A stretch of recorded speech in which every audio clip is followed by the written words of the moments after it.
সবথেকে বড় বিষয় হচ্ছে ঋত্বিক ঘটককে নিয়ে কাজ এবং সেখানে তোমাকে আমরা দেখতে পাচ্ছি চরিত্রে কি বলবে? Obviously, it's an honor to be a part of this film. কারণ ঋত্বিক ঘটক নামটাই এত বড় মাপের যে এরকম একজন পার্সোনালিটিকে নিয়ে তৈরি ছবিতে সেখানে মানে যে কোনো একটা পার্ট হতে পারা itself is a big achievement for me at least. এবং সেটার সঙ্গে সঙ্গে আরেকটা কথা বলতে চাই যে এই সিনেমাটা it's an excellent take on Hrithik Ghatak's life journey, how he was as a human being as well as a director. কারণ আমরা ঋত্বিক ঘটকের ডিরেকশন, তার ক্রিয়েশন, তার সিনেমা এগুলো নিয়ে অনেক কিছু দেখেছি, কিন্তু তার পার্সোনাল লাইফে যে একটা প্রচণ্ড স্ট্রাগল ছিল। কারণ একজন জিনিয়াস যিনি হন না, তার লাইফটা কখনো খুব স্মুথ হতে পারেন না, কারণ তিনি কখনো সোশ্যাল নর্মস যা থাকে সেটা ধরে চলেন না। কাজে সেটা ধরে যিনি না চলেন তার লাইফটা কখনোই খুব স্মুথ ফ্রি ফ্লোয়িং নয়, ন্যাচারালি ওনারও ছিল না।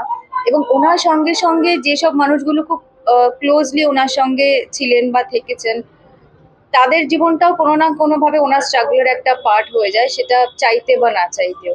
সেরকমই হয়েছিল সুরমা ঘটকের লাইফে, যিনি ঋত্বিক ঘটকের স্ত্রী আর কি।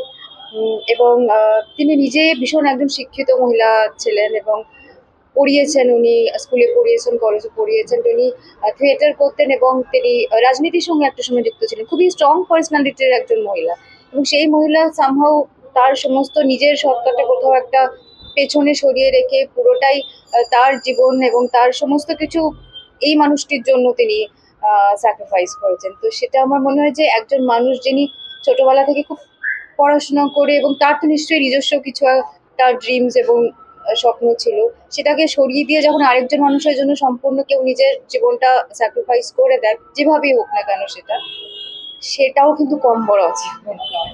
কাজে এরকম অনেকগুলো দিক ঋত্বিক ঘটকের জীবনে যা যা রয়েছে সেইটা এই ছবিতে দেখানো হয়েছে। এবং বাইরের স্ক্রিনে যেখানে দর্শকরা কেঁদে ফেলেছেন, সেটা তো মনে হয় অনেক বড়।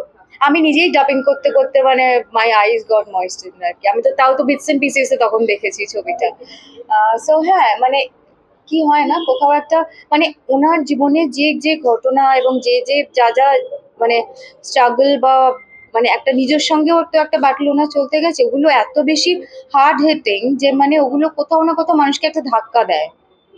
সেটার সঙ্গে আমি হয়তো আমি ওই জীবনটার সাথে পরিচিত নই, কিন্তু কোথাও একটা না ওই ইমোশনগুলো এত বেশি হার্ড হিটিং যে ওটার জন্য মানে রিলেট করতে লাগে না, ওটা অটোমেটিক্যালি ওই জিনিসটা নিজের মধ্যে চলে আসে। Thank you. বিনোদন জগতের সব খবরাখবর সবার আগে পেতে সাবস্ক্রাইব করুন বিনোদন চিত্র ইউটিউব চ্যানেল, আর পাশে থাকা বেল বাটনটি ক্লিক করতে ভুলবেন না।